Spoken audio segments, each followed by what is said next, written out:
안녕하세요. 스톡파이터입니다. 자, 오늘도 상한가 체크 시간을 이제 가져봐야겠죠. 자, 상한가 체크 시간을 가지기 전에 이제 이 상한가 체크 시간을 통해서 잠시 시황을 좀 말씀드리고 이제 종목을 점검을 해보도록 하겠습니다. 자, 지금 CPI 발표가 났습니다.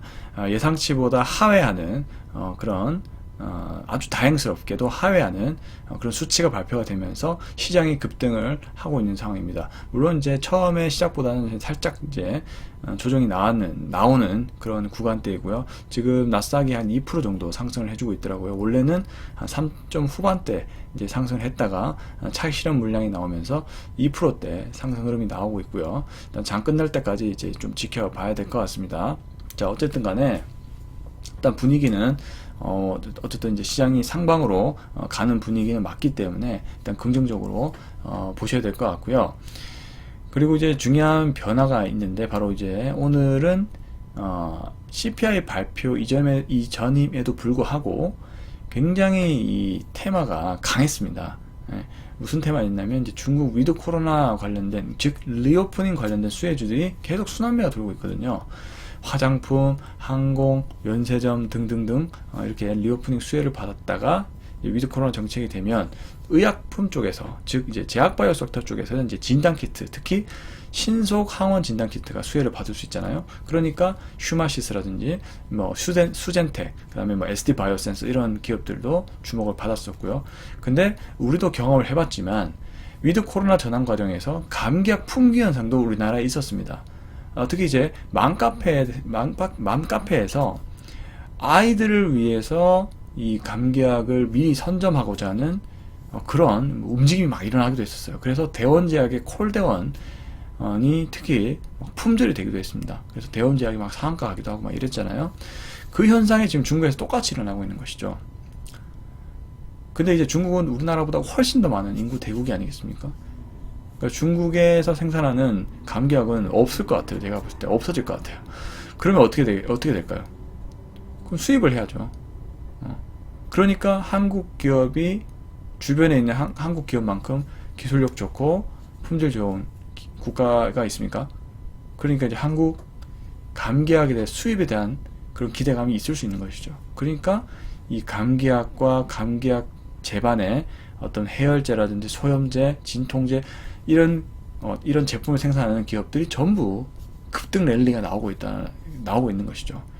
굉장히 지금 좋은 테마 장세가 만들어졌어요. 그래서 이런 지수가 조금 꺾이는데, 지수가 꺾인다기보다는 지수가 보합인데 이런 테마장이 살아날 때 아주 그 수익률이 좋은 편이고 수급이 살아납니다. 이럴 때 이제 버셔야 돼요. 자, 그렇게 참고하시면 될 것 같고요. 그래서 오늘 소개해드릴 기업은 화일약품, 경보제약, 한국유니온제약입니다. 모두 같은 계열입니다. 항생제, 진통소염제 등 이런 원료약품을 생산하는 기업이고요. 제가 다 말씀드렸습니다. 상한가 재료는 중국 위드 코로나 정책 변화에 따른 감기약 품귀 현상이 심각하기 때문에 그 수입에 대한 가능성이 지금 떠오르고 있는 상황이죠. 제가 다만 우려스러운 부분은 지금 중국이 위드 코로나 전환 과정에서 통제가 안 되고 있어요. 즉 코로나 확진자 수가 폭발적으로 늘어나고 있는 상황이고, 이렇게 되면 사망자도 엄청나게 늘 수 있거든요. 그래서 다시 한번 또 제로 코로나로 가면 어떡하지? 또 이런 좀 우려감이 있습니다. 그렇게 되면 또 제약바이오 섹터 다 꺾입니다. 일단. 그렇기 때문에 일단은 그 정책의 변화를 잘 감지를 해야 될 것 같고요. 어쨌든 근데 이제 상한가에 들어갔기 때문에 수급 지차가 매우 강하기 때문에 쉽게 꺾이지는 않을 것이다 라고 일단 보여집니다. 그래서 우리도 일단은 계속 이 상한가 간 종목들 꾸준히 관찰하면서 딱 이격이 없고 돌아서는 가운데 딱 기술적 자리가 만들어졌을 때 매매를 딱 하는 게 딱 이상적이거든요. 자, 그런 기회를 계속 노려보도록 하겠고요. 자, 펀디멘탈적으로는 경보제약, 한국유니온제약은 수익이 안 나고 있는 상황인데 PBR이 다 싸요. 이런 전통 제약사들은 PBR이 다 낮은 편입니다. 화일약품이 PBR 0.8배, 한국유니온제약도 PBR 0.86배까지 내려간 상황이라서 모두 다 저평가된 구간에 놓여 있다. 이렇게 이제 보시면 될 것 같고요. 우선은 대세 상승 가능성은 우선은 그 대세 상승 가능성보다는 일단 수익 관점으로 좀 보는 게 좋지 않을까 이렇게 생각을 하고 있습니다. 자, 그래서 한번 보시면 지금 화일약품이 제일 센 것 같아요. 이 색 중에는. 왜냐하면 경보제약은 241선을 이렇게 좀 뚫긴 뚫었죠. 근데 한국유니온제약은 못 뚫었습니다. 아직은 120선만 또 돌파를 했고 241선까지 못 뚫었어요. 근데 화일약품은 지금 241선까지 강하게 돌파를 했고 현재 이 기울기도 조금 가파른가요 이게?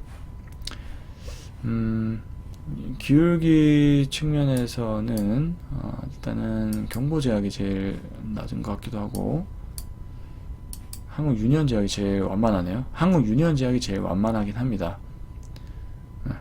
근데 어쨌든 이 화일약품이 먼저 조금 반등을 했고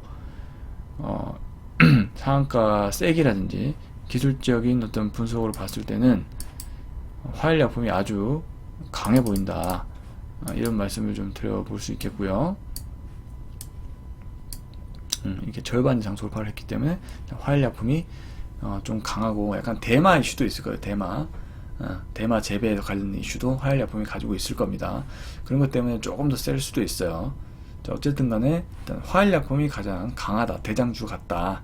이런 의견을 드려보겠습니다. 자, 화일약품은 수급적인 상황을 한번 보고 넘어갈게요. 화일약품은 외국인이 28만 주를 팔았고 기관이 좀 담았네요. 기관이 좀 김융투자가 좀 담았고요.